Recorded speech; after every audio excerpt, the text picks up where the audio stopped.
in Sterling, Virginia has issued a special marine warning for Chesapeake Bay from Pools Island to Sandy Point, Maryland. Chesapeake Bay from Sandy Point to North Beach, Maryland. Chester River to Queenstown, Maryland. Eastern Bay until 10:30 p.m.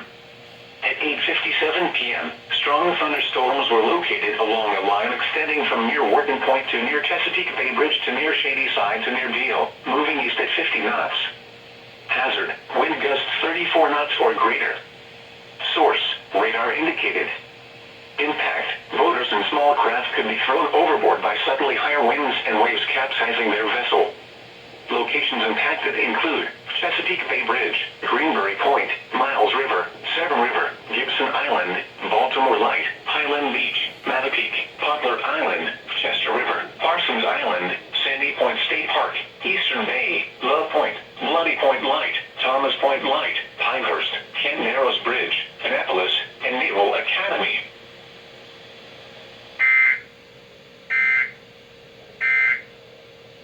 The National Weather Service in Sterling, Virginia has issued a special marine